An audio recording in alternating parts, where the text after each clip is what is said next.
Selamat sore. Hari ini kita akan belajar bersama sejarah pendiri agama Buddha dan ajarannya. Pertama-tama kita akan belajar tentang kata Buddha atau arti dari kata Buddha adalah yang telah sadar atau yang telah terjaga atau yang telah cerah. Kata Buddha berasal dari akar kata Bud yang berarti terjaga, menyadari, memahami. Kata Buddha menjadi sebuah gelar untuk seseorang yang telah mencapai pencerahan sempurna. Agama Buddha merupakan salah satu agama yang muncul dan berkembang pesat di daratan India. Agama ini mulai muncul pada abad ke-6 sebelum Masehi. Dan secara historis, agama tersebut masih mempunyai kaitan erat dengan agama pendahulunya, yaitu agama Hindu. Dan pembawa ajaran agama ini ialah Siddhartha Buddha Gautama, Sri Buddha, ia yang telah sadar.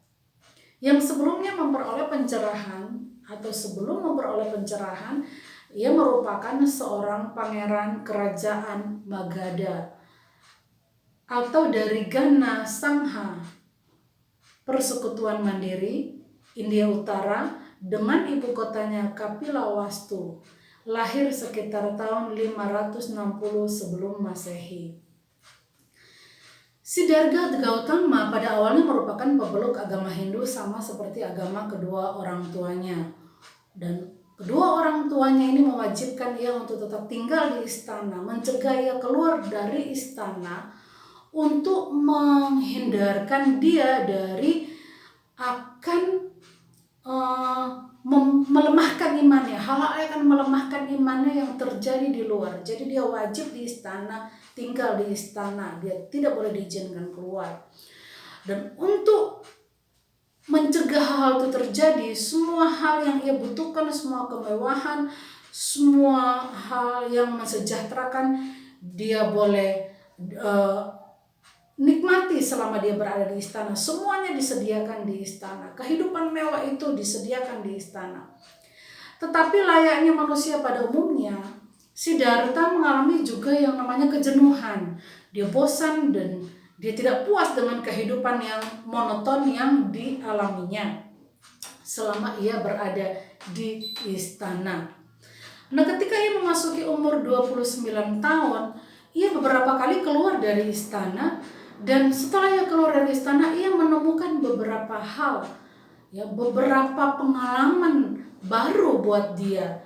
Yang pertama, ia menemukan seorang laki-laki tua yang lemah, yang tidak berdaya, pendengarannya hilang.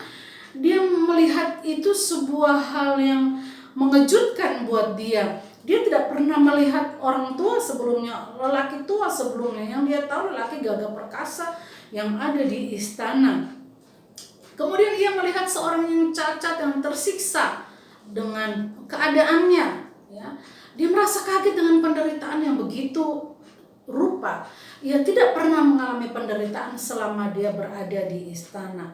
Kemudian ia melihat seorang yang menangis atau orang-orang yang menangis pada satu prosesi pemakaman. Dan dia tidak pernah melihat orang menderita kehilangan, orang sedih, orang susah selama di istana. Dan itu peristiwa terjadi di luar istana. Kemudian ia melihat orang yang suci sedang mengembara dengan puas dan gembira sambil berkeliling membawa mangkok derma di tangannya. Dan akhirnya ia hal itu membuat dia mengerti atau tiba-tiba mengerti bahwa semua kesenangan hidup itu tidak berarti. Dan pengalaman ini semakin membuat keinginannya kuat untuk keluar dari istana. Dia ingin keluar dari istana, dia tidak ingin terkungkung dalam istana. Dia jenuh dengan kehidupan di istana. Ini ada fakta, ada kenyataan yang terjadi di kehidupan manusia yang dia lihat di luar istana. Bahwa fakta yang sesungguhnya bukan seperti yang terjadi di istana. Itu mendorongnya untuk keluar dari istana. Dan setelah dia pada suatu malam dia keluar bersama dengan istrinya bernama Gopa dan anaknya Rahula. Dan mereka keluar dari istana, dan selama 6 tahun dia berjuang dalam proses mencari kebenaran dengan berguru kepada banyak pendeta Hindu dan bertapa selama beberapa tahun dan berlatih meditasi. Ia hidup miskin bersama dengan teman-temannya, tetapi segala pelajaran yang mereka berikan itu tidak memberi kepuasan di dalam dirinya. Dia tidak menemukan apa yang dia cari. Sehingga satu ketika Siddhartha kemudian pergi ke suatu tempat namanya Bodhgaya. Di sana ia bermeditasi selama beberapa tahun mencari ilham sejati yang dapat memberikan dia jawaban apa yang dia cari. Dan dia duduk di bawah pohon Bodhi untuk meditasi. Saat itulah hal yang dinanti-nantikan terjadi. Ia memperoleh pengetahuan tentang kebenaran sejati. Nah, pada satu malam di mana ia mengadakan meditasi tersebut, ada 4 kebenaran mulia yang dia terima, yang dia temukan pada saat itu. Dan setelah Siddhartha Buddha Gautama memperoleh pencerahan, ia memutuskan untuk membatalkan kepergiannya ke Nirwana agar dapat mengajarkan visinya kepada orang lain. Visi ini ajarkan dalam 4 kebenaran mulia atau disebut Catur Arya Sentani dan 8 jalan luhur atau disebut Asta Arya Marga. 4 kebenaran luhur atau Catur Arya Sentani ini terdiri dari yang pertama, duka, artinya penderitaan. Maksudnya bahwa hidup di dunia adalah penderitaan. Sepanjang hidup manusia akan mengalami penderitaan. Dan ajaran Buddha ini ditunjukkan untuk membantu manusia mengerti makna dari penderitaan yang dialami oleh manusia dan bagaimana solusinya, bagaimana mengatasi penderitaan tersebut. Yang kedua, samudaya, artinya sebab penderitaan. Jadi penyebab penderitaan itu diajarkan adalah keinginan manusia yang kuat akan hidup, kesengsaraan dan harta. Kemudian yang ketiga, niroda, artinya pemadaman. Pemadaman di sini maksudnya adalah menghilangkan penderitaan itu dengan jalan menyingkirkan keinginan kuat. Dan yang keempat, marga, jalan untuk menghilangkan keinginan kuat nafsu duniawi.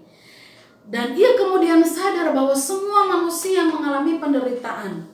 Akar penderitaan itu berasal dari kehilangan atau keinginan kuat.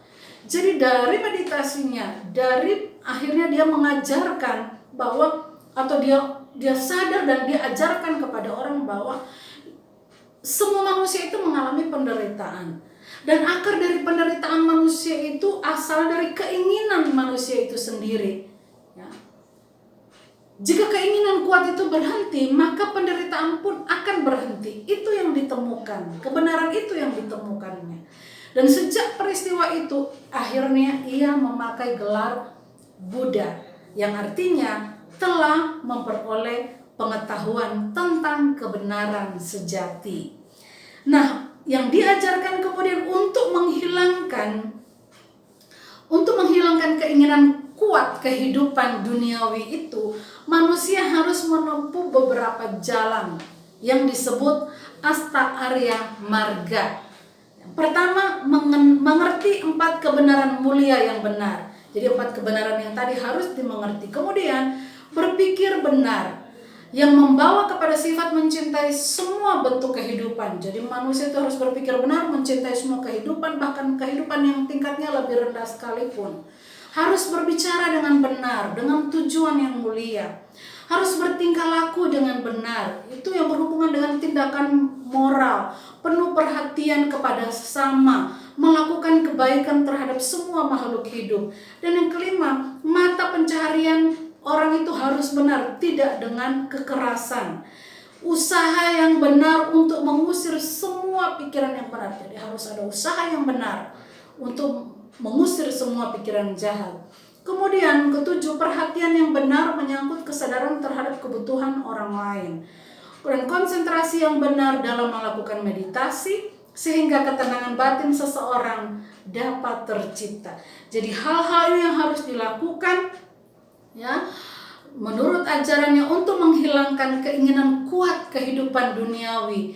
Ya, manusia harus menempuh jalan-jalan yang sudah diuraikan tadi. Kemudian Selama hidupnya Siddhartha Buddha Gautama tidak mengerjakan cara-cara menyembah. Dia tidak mengajarkan cara-cara menyembah kepada Tuhan maupun konsep tentang Tuhan. Dia tidak ajarkan itu. Walaupun dalam nasihat-nasihatnya kadang-kadang ia menyebut nama Tuhan, tetapi ia lebih banyak menekankan ajaran hidup suci.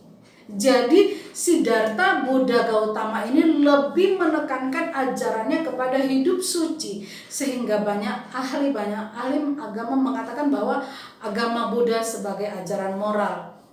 Dan dia juga tidak menyinggung konsep tentang Tuhan dalam agama Buddha, dan itu dapat dilihat dalam syahadat agama Buddha yang disebut dengan Triratna, yang berbunyi 1. Buddham Saranam Gacchami, artinya aku berlindung kepada Buddha. Yang kedua, Dharman Saranam Gacchami, aku berlindung kepada Dharma atau hukum-hukum agama.